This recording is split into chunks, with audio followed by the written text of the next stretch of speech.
இவர்தான். வணக்கம். ஐயாவுக்கு எந்த ஊருங்க? கொட்டாம்பட்டி. கொட்டாம்பட்டியில எல்லாம் மில் இல்லாமலாம் நெல்லரைக்கு இந்த ஊருக்கு எல்லா ஊரும் இல்லையும் கணக்கு கேக்குறேன். ஒரு வயல ஒழுங்கா சொல்றது இல்ல. இந்த ஊர் மில்லு தான் கரெக்ட்னு சொன்னாங்க. கரெக்ட். உலகம் உருண்டேன்னு அமெரிக்காக்காரன் கண்டுபிடிக்கல, ஐயம் தான் கண்டுபிடிச்சது. உங்களுக்கு என்ன டவுட்னு கேளுங்க, நான் கிளியர் பண்றேன். 1000 மூட்டை நெல் அரைச்சா எத்தனை மூட்டை அரிசி கிடைக்கும்? 500 மூட்டை. 500 மூட்டை அரைச்சா 250 மூட்டை. 100 மூட்டை அரைச்சா 50, 50 அரைச்சா 25. இது உலக வழக்கம் தானுங்களே.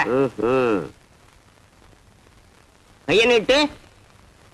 இது எத்தனை நெல்லு? 2 நெல்லுங்க. இந்த 2 நெல்ல அரைச்சா எத்தனை அரிசி வரும்? 2 அரிசி வருங்க. 2 நெல்ல அரைச்சா 2 அரிசி வரும். ஆமாங்க. அப்போ 1000 மூட்டை நெல் அரைச்சா 1000 மூட்டை அரிசி வரணும். 500 மூட்டை நெல் அரைச்சா 500 மூட்டை அரிசி வரணும். ஏண்டா யார ஏமாத்த பாக்குறேன்? ஏ மோசக்காரா, ஐயா எத்தனை பேரை ஏமாத்துறேன்? ஐயா கொஞ்சம் இருங்க.